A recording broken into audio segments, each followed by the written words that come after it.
Word. So, all right, straight shooters back, and the first thing I want to do is I want to kind of apologize for my take on Allen Iverson's statue when I first seen it, because I didn't realize that all the statues at the practice facility was like the same size. I just thought they did my man dirty. So I was like, yo, what the hell is this? Y'all done gave my man a Heisman trophy. Like, I mean, it did appear that way at first, so yeah. It was only after getting some more information that we knew. Yeah, so I gotta walk that back a little bit. I had to pull the Iverson shirt back out. Congratulations to him, man. One of the greatest Sixers of all time, one of the greatest NBA players of all time. Right. Top 3 shooting guard to me.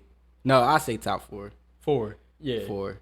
It's hard to put him over Wade. You know he's not in front of... That's what I was going to say. Probably after Wade. He's not in front of MJ or Kobe for sure. Nah. Or Wade. I got him over Harden. A lot of people got Harden in that spot. Nah, he's over Harden. Yeah, Harden got to do something in the playoffs for me to put some more respect on his name. Foreshadowing. Yeah. Also, WNBA draft tomorrow. Yeah. Yo, man, shout out to CC, man, Caitlin Clark. Yeah, man, she's put WNBA, women's basketball period, on the map.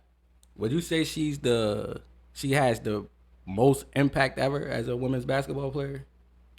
Well, I can't say that yet, but as far as hype, as far as what's the word I'm looking for? Excitement around the game. For sure. I think this has probably been the most ever. So I will say that. Definitely the most viewers ever. Yeah. All the record-breaking viewers, we watched the game, all the viewership, all the millions, 12 million. I think the last one was like 18.5 million, South Carolina like game. And what I was going to say is what I'm hoping for is that the buzz stays. I hope it doesn't just come and go. That would be the long-lasting effect of it. That's going to be what really tell about the impact that you're talking about. Yeah, I think it is, though. I think so, too, because it's not just her. I mean, she's the headliner, but, we got Angel Reese, the girl Cardoso from South Carolina. Yep. Sorry, I forgot her first name. Kamilla. Kamilla, that's it, yeah. And just other players, like the new breed of players that's coming into the WNBA. Cameron Brink. Because Cameron Brink, she projected to go second right behind Caitlin Clark. She played for Stanford. She tough. Stanford girl, yeah. Yeah. So, I don't think Paige Bucker's coming out this year, though. You think she gonna stay again? I didn't see her when I was looking up the mock draft. I didn't see her up there. I'm pretty sure she would have been a first round pick. I didn't see her, so I don't think she's coming out. She must be staying. Yeah, probably so. Right. But just the influx of players that they're getting into their league, I think it's gonna take it to a whole new level. Yeah. And they're gonna finally get that viewership that they always been craving since the inception of the WNBA. And like you said, it's not just Caitlin Clark. She's definitely the leader of it, but this whole new wave of young girls, like I've been saying it, like this is the golden age what's that girl of women's basketball. It is. And what's that girl that you like? Juju. Juju tough. She's tough. She tough, man. I'm trying to think who she remind me of in the NBA, because she got like a game like that, how she know how to come off the dribble and get to the Baja. I was about to go. It might sound a little blasphemous, but it's almost Kyrie-esque. Nah, for real. I agree with that. Yeah. I agree with that. Yo, I feel like, because they saying, all right, when Caitlin Clark about to be going now, so they saying like who gonna be that next one to keep the excitement going for at least for college women's basketball. It's gonna be a shared thing, of course, still like it was last year, but I feel like Juju can take that over. As an individual, yeah. Yeah, she got. You said, Buckers. If she ain't come out, then she's still gonna be there. Yeah, she probably gonna be the best player in women's basketball next year for college. You know what I mean? It's probably gonna be her. And then, the real storyline is gonna be if South Carolina could go back to back. I mean, their years of dominance in recent time is like. Yeah, they don't get talked about enough. I get why. I understand why Caitlin Clark get the headlines. Like, you can't hate on her. What she's doing has never been seen before. So, and like we said, like the impact she's having right now just on this college level, I understand why they talking about her more than anything in women's basketball. But how dominant South Carolina been, we can't overlook that. Yeah, it's reminiscent of the times when UConn and Tennessee where like two dominant teams like that, and they would go on these crazy win streaks of like they'll be like 30-0 and win, and then the next year be 29-1. You get what I'm saying? And winning championships like. And, you know, I think it's through the last 3 years, they've only lost like 2 games. Three. Their record is 109-3. Right. So they only lost, out of 112, they only lost 3 games. See, now that's tough, and that's dominance. And I tell you, because I was saying this in a video I made a few days ago, but they had a whole new starting 5 this year. Right. That's impressive. To still, you know what I mean, be that dominant and like have a perfect season with a whole new starting 5. Yeah, and so like I said, that's like reminiscent of those UConn and Tennessee teams. They just used to keep flipping the roster, bringing in new freshmen. And every year, they just kept the ball rolling. So I want to see if Dawn Staley can, you know, have herself up in that upper echelon of women's college basketball coaches like, what's his name, Gino Auriemma and Pat Summitt. Yeah. As far as a female, African American female, she made history. She the first African American female to win 3 NCAA titles. Yeah. So she already on the right path. Yeah.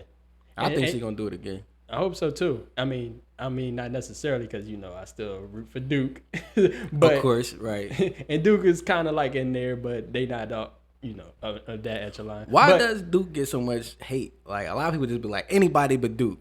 Anybody can win but Duke, or hell no, I ain't go to Duke. I just seen the LeBron and JJ Redick podcast, and I guess it was like a clip they was discussing like where LeBron would have went if he went to college, and I guess he asked him Duke, and he was like hell no, like out of the question.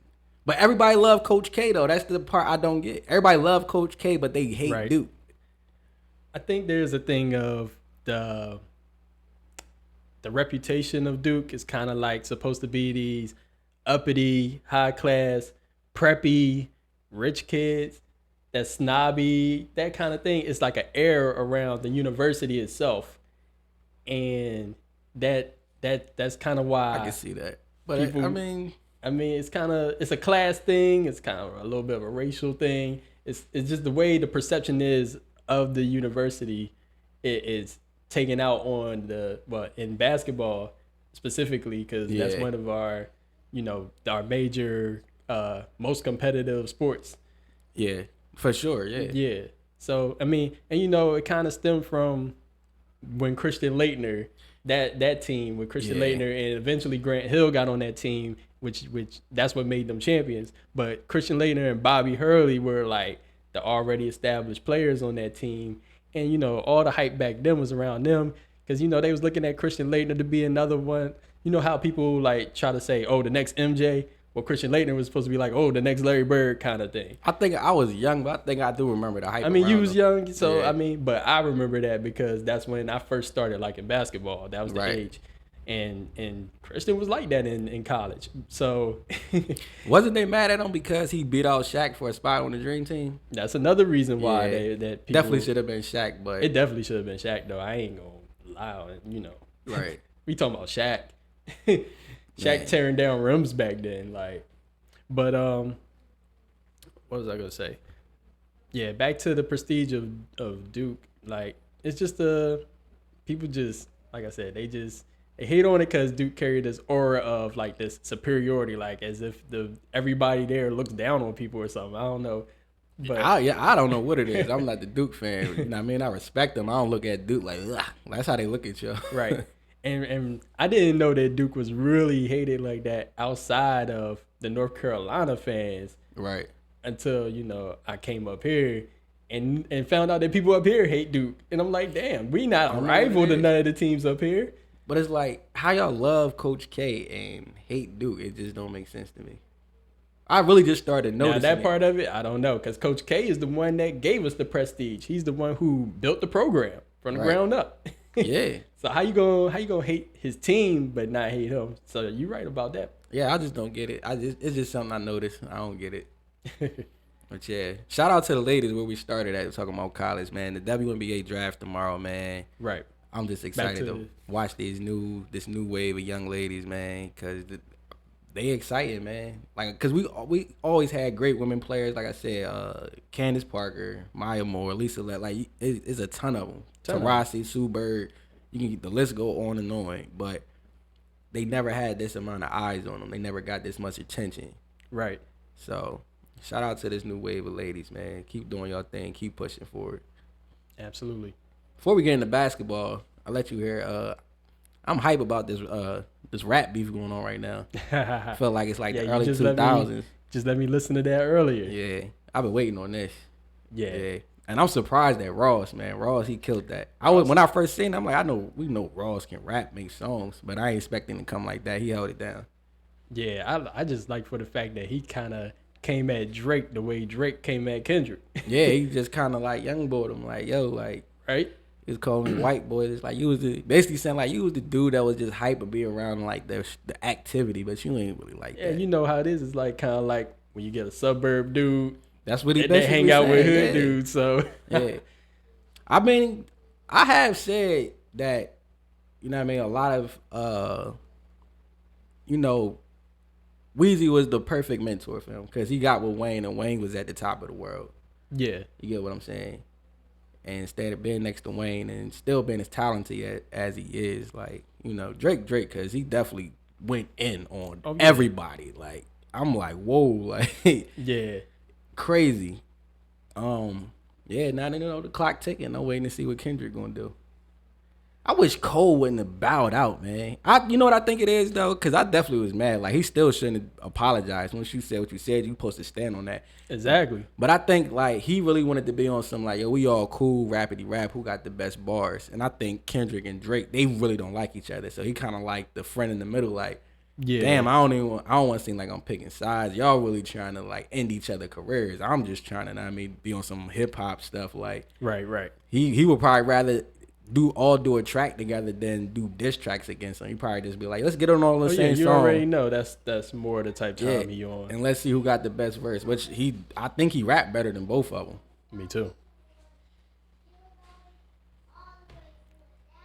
Kids. Raina. Raina. All right. Hold up. Get that out. All right, so let's get into these NBA topics. You know, we got the playoffs coming in. We got the play-in first. Right. We got the awards coming up. Yeah. So we're going to start off with the awards. Okay. Jump right into the MVP. What you think? I'm going to say I got, it's tough. I wouldn't mind to see SGA get it. Yeah. But Jokic deserves it. Luka definitely deserves it. He in the mix now. You know, I will put in that fourth spot. Who's that? I would put Jalen Brunson there. I don't think he got enough MVP nods this season for what he's been able to do. Like, they the second seed now. They are. As we saw them finish up the season and jump the Bucks from third to second. Yeah, barely. It was tough. They had a shaky. They couldn't barely inbound the ball. The Bulls gave them a run in that game. Yeah. You know, they gritty anyway. How their defense is. Like, that's a dog fight. Yeah. So I'm going to say I wouldn't mind SGA winning it. I want SGA to win it. You want SGA? Yeah, SGA. Because I've been telling you about SGA for a minute now. You have. Yeah. You've definitely pushed SGA. Yeah. So I'm going to go with my man SGA. All right, cool. So, contrary to earlier in the season, I'm now going with Luka. Luka tough, man. And Luka might be the best player in the world right now. Let's not go that far. Jokic. I mean, it's Joker. It's not crazy to say, though. It's not crazy to say. Crazy. But it's them two, though. Who else? All right. Hear me out. We did only just get Embiid back, but... Yeah, I mean, because if Embiid was healthy, then this whole MVP conversation would be different anyway. Right. Because he looked like he was the runaway MVP. Exactly. What he was doing, averaging 35. Exactly. But, like I said, so since Embiid is trying to get back into form, you're right. Those two are the two best right now. Right. So you got Luka? I have Luka, man. I ain't mad at that. Him and Kyrie have taken whoever else is on the Mavs. Even though I know you like some of their little players. Hell yeah. And obviously I like the Derek. pickups they got. And I like Derek Lively. Duke. Of course. For all the haters. But, I mean, on some real stuff, they have really figured out how to have their chemistry and play off of each other. Yep. And Luka, like, when Embiid went down, Luka took over the scoring title. So he has that, and he's averaging damn near triple-double. Yeah. And they've come from the depths of the standings all the way up to the 5th seed. And I believe that if they really wanted it, they could have got the 4th seed today, but they're already locked into their matchup with the Clippers. Yeah, and I feel like they can beat the Clippers. And I feel like they want that matchup and don't care about the home or away. They don't care about that. I wouldn't be scared of James Harden either. I'm being honest, man. James Harden just not it for me in the playoffs. Me either. That's the reason why I really didn't want him on the Sixers. He was doing good. He had me fooled for a minute because I'm like, because remember him and Embiid, they was basically the best 1-2 punch. You got the leading scorer and the leading assist man. Yeah. So it's like, all right, you done found somebody that you could play off of and be that second was like guy. A complimentary thing. Yeah. So he had me fooled, but once again, he get to the playoffs and fold up. You know what I mean? But what's new? So.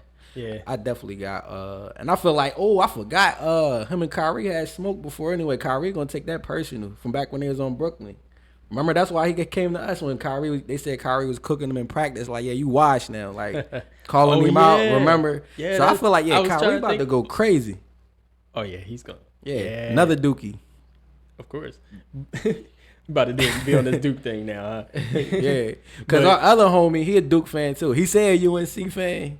We be in the group chat, but he said a UNC fan. He a Duke fan. He know he want to come over, man. He don't like none of the Carolina. I told you last time. Why you listen to this? The last player you liked that you was screaming from UNC was Ty Lawson. Ty Lawson. After that, it been Kyrie, Tatum, Zion. Like, you love these Duke players. Yeah, man. Come on over, man. You know you want to. Yeah, I'm about to hit him in the group chat now. Be like, yeah, I'm on. You want to change the shade of blue, man. Change to that royal blue, man. And the funniest thing why I definitely say it is because he don't like Michael Jordan. Yo, that's the icing on the cake right there. Yeah. How can you like Carolina and not like MJ or Vince either? He a Duke fan. Let me stop putting smut on my man name. You Duke fan, bro. Yo, listen, come over, man. You Duke fan. He gotta come get on. He gotta come get on here now. Yeah, he gotta come get on here now. He gotta explain himself. I'm gonna have a hat waiting for him. I'm gonna have a Duke hat, nice dark blue Duke hat with the big D on. Pause. No Diddy. That was crazy, but yeah, man, we gonna give him a jersey. We gonna give him a Grant Hill jersey. He probably don't like Grant Hill either. I don't know who he like from Carolina. Besides Ty Lawson and maybe Tyler Hansborough. First of all, time out. Who don't like Grant Hill, man? I don't know. I don't know nobody that don't like Grant Hill. Grant Hill is just, I never heard anybody say, even Carolina fans, I never heard them say they don't like Grant Hill. So if he don't like Grant, we got to talk to him. I got to ask him When you talk about college players, it be Duke players or it be somebody else that's not on USC. It be anybody. It might be, I remember 1 year. Who was he hype about 1 year? Well, no, that's high school. I was thinking about LaMelo. Was he ever hype over Kemba? I know you was hype over Kemba. Kemba was my guy. Yeah. That's when I don't have a college team now because everybody won and done. Ain't no reason to be. The UConn was definitely my squad. Yeah. But it's just you like. You should have jumped back on that. I should have, right. You should have never jumped on But I started liking all the Kentucky players, but I didn't want to be a Kentucky fan, so it just was like. Why? Because you didn't want to feel that bandwagon? Yeah, I didn't want to be on the bandwagon, but they got. But look at the guys in the league. Now look at the guys that you like, though. Jamal Murray.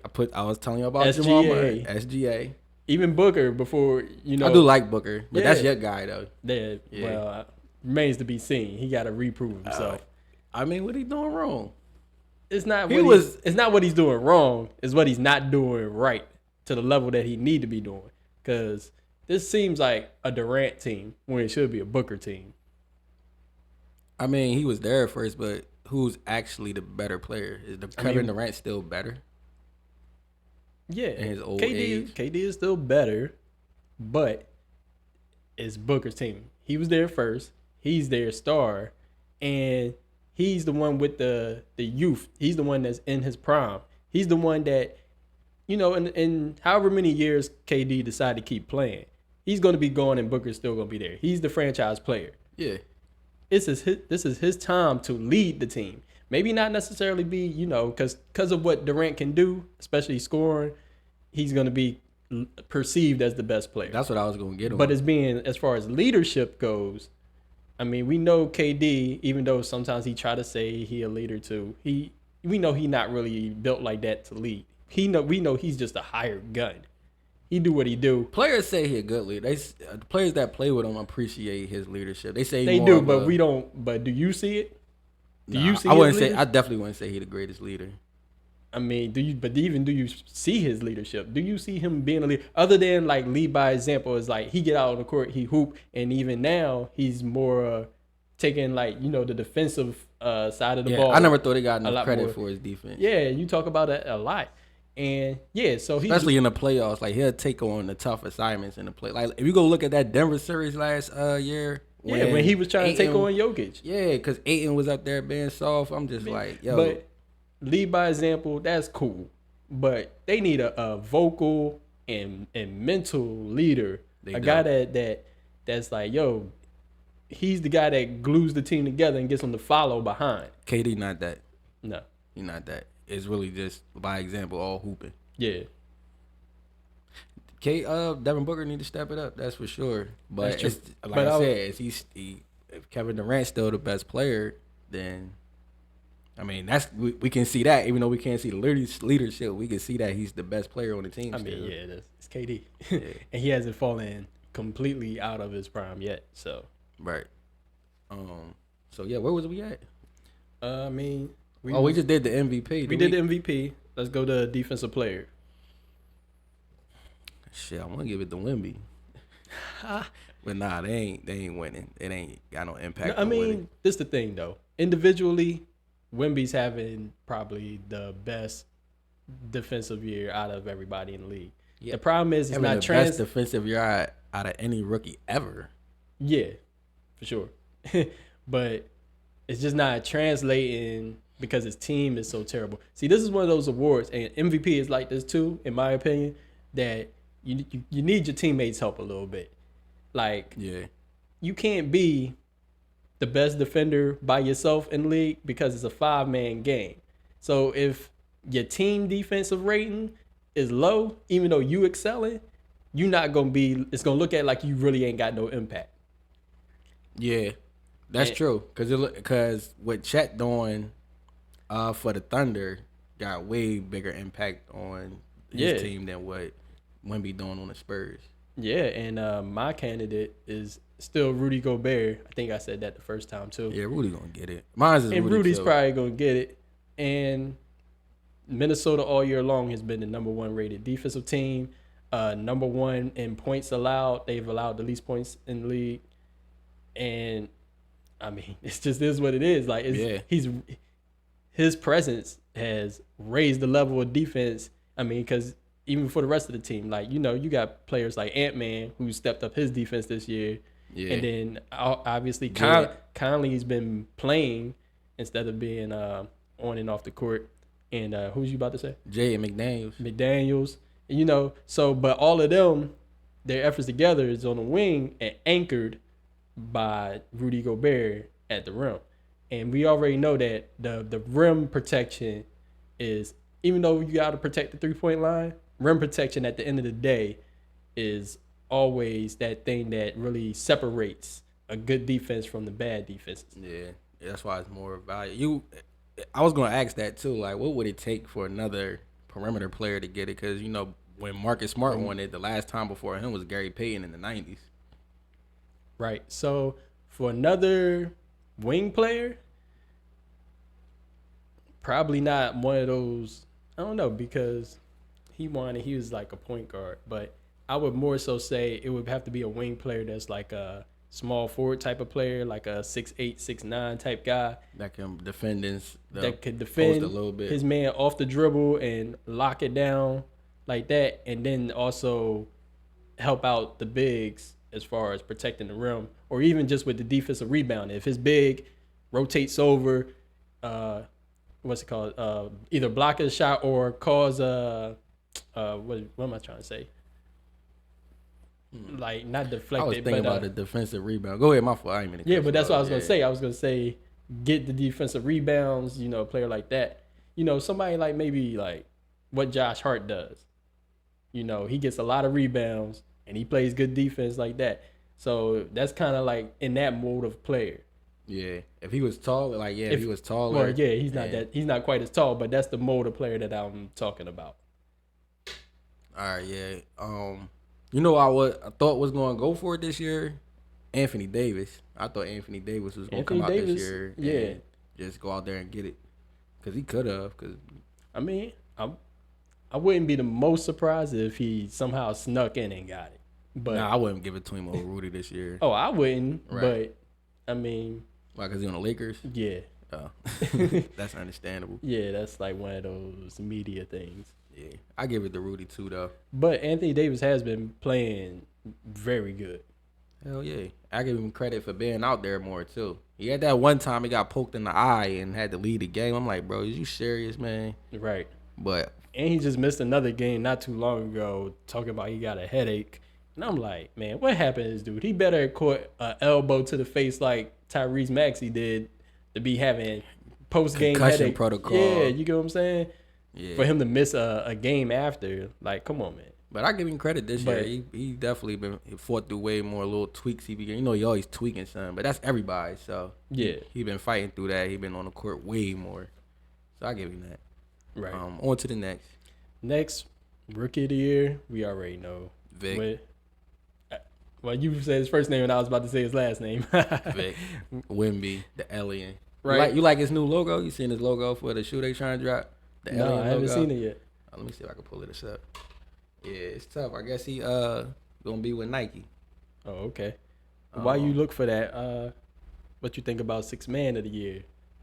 Because before we was talking about Malik Monk, and now for me it's Nas Reed. Okay. I agree. Both things. I had Malik Monk, and now I got Nas Reed. I agree with you.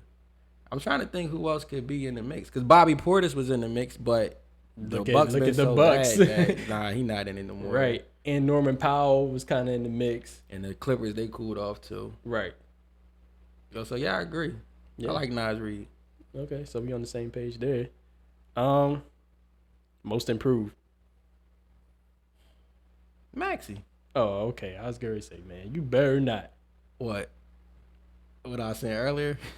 Who did I say? Better not say Kobe, man. No, Kobe White. In the beginning of the season, he was balling like ever since Zach LaVine been out of the lineup. Yeah, he took advantage of that and he was hooping. True. And after he got hurt, then he simmered down and cooled off. But after Embiid got hurt and Tyrese Maxey became that guy, I wanted him to like really just like take off and take off, like making no question, like right. You know what I mean? Just because I feel like he should have won more games in Embiid's absence than he did. I get that. Yeah. But we talked before about how hard it is to go from being a number 2 guy beside a MVP caliber player and never having been number 1 before, and then all of a sudden when your MVP player that's also the scoring champ gets hurt, and now the defense is focusing on you as the number 1 guy instead of you being able to have that attention off of you so much, and then you able to thrive in your second scorer role. And Maxey's a guard, like he's not, and he's a little guard too. Yeah, he's a little guard. That's what I was about to say. He's a little guard, and for him to have to try to adjust to that right on the fly, it took a minute. And like you said, he wasn't able to win some of those games that you thought we might have won. Yeah. But let me tell you why I have Maxey, right? So not only did he jump in points, rebounds, assists, improved typical everywhere. things that people look at for most improved player. But this year he's had 9 double-doubles, including 3 30-plus points, 10-plus assists, double-doubles. He's had 22 30-plus point scoring games. Bucket. And he's had 3 50-plus point scoring games. 3 of them things. So Kobe White ain't coming close to that. Kobe White, he ain't coming close to that. I was impressed with what he was doing in the beginning of the season. But like I said, when he came back from injury, he definitely cooled all the way off. So I'm definitely giving it to Max. It was in the big, like earlier when I was saying that, but yeah. Only other person I would say is, could you put in the most improved? Is the same person that's in the 6th man is Nas Reed. Oh, okay. Because he definitely stepped up, especially after Cat got hurt. And being able to play his role still, and they still remain top 3 seed, all through the season. Yeah, we spoke about this earlier too, how he had to fill in for either Cat or Gobert when they was at out. Different points of the season, as they've both been in and out the lineup. And he did his thing. He needed to be better on the defensive end, but right. But as far as scoring, I mean, when they call on him, he getting it done. Yeah. But I told this girl be quiet. That's cool. But Coach of the Year. Let's go to that. Let's jump to that and hurry up. Mark Daigneault, Thunder. Oh, okay. Joe Mazzulla. It's kind of like he's just. I think we switched. I think the last time you said Mark Daigneault and I said Joe Mazzulla. Yeah. Because Joe Mazzulla wasn't getting enough nods for me. I just wanted to throw his name out there. Right. But now it's probably a foregone conclusion, man. You so far ahead in wins. But we kind of expected Boston to do this. It's just like, we know y'all can get to the conference finals. Y'all been doing it like the last 5 years. So we just need y'all to get over the final hurdle and win an NBA championship. But, you know what I mean? We knew the Thunder was going to be scary last year. Oh, some of us, I know we both were saying like, yo, this young team, you're going to have to deal with them soon. And once they got Chet, they made that jump quicker than I thought they would. I thought they was going to be like, in the play-in kind of, maybe 6 seed, like where the Suns at right now. And I thought just flop them in the Suns. That's where I kind of thought it was going to be. I thought the Suns was going to be like one of the top 3 seeds, and they was going to be around like the 6 seed. Right. But and you know what's funny? So I talked about this on my other podcast with Irv. Right. And we was talking about. Shout out to Threes on Fire. Yeah. So on Spotify. Yep. Soon to YouTube, if I could talk them into it. Yeah, you gotta get on that. But we was talking about how the Thunder might just have only been like a play-in, maybe fringe playoff team, just barely getting the 6, and maybe like not, making that transition to making the playoffs. But now they're the number 1 seed in the West. So, I mean, for real, I hope it's their coach instead of Boston. Yeah, I mean, no hate on him, but I mean Boston, man. Yeah, come Boston, on, man. We Sixers fans over here. So yeah. But he do deserve it. If I just put my either bias, one that bias could go aside, either way, for real. Yeah. How you feel about Finch, Minnesota coach? You know what about Minnesota? Minnesota has been in the mix over the last couple of years. Not to the extent they were this year, but since the fact that they've been up there, I don't think they're ready to like give it to him yet. I almost forgot to pull it up. Yeah, that's the logo. Yeah. Oh, okay. It's almost like Alienware, but with a basketball. I don't even know what Alienware is. The computer. Yeah, look it up. All right. But yeah, I think we covered it all, right? All right, we ain't do clutch. Raina, be quiet. All right, one more time. So I think we haven't covered clutch. Yeah, they got all them other awards. We could do clutch. Well, they could just do clutch. I haven't really been paying attention to that, but when you just hear like the media talk about it, Steph Curry, I guess, been going crazy. Yeah, he definitely been going crazy in the fourth quarters, but I can't think of nobody else besides Steph Curry. Yeah, same here. I give it because I don't care whatever other awards they got. I don't really care, and I really didn't care about this one. And like I do agree with what you said. I think they have been talking about Steph in the fourth quarters, especially coming down the stretch to try to get them back in the position, because they were at one point falling out of position to even be in the play-in. So they got their act together, and they lucky they went on a run, because I was about to have a whole video on because it's been a topic of are the Warriors done or not, and right. I guess a lot of people trying to blame it on all the recent stuff from Draymond Green, but you can go back to about 2020, or no, you can go back to about 20. When the last time Kevin Durant was there? Last time KD was there 2018, right? 2019. 2018, yeah, that's right, because they played the Raptors. The Raptors. Yeah, but that's where it started. Yeah. That's where it started. The Draymond and then all the other stuff after that. Right. Yeah, that. One of my, we can get to that in another video, but I'm gonna put it out there. One of my things was, if this team was gonna keep going while Steph is Steph and they can build off of him, they was gonna eventually have to trade one of the two, either Draymond or Clay. And I would have got rid of Clay. But I get the that's reasons.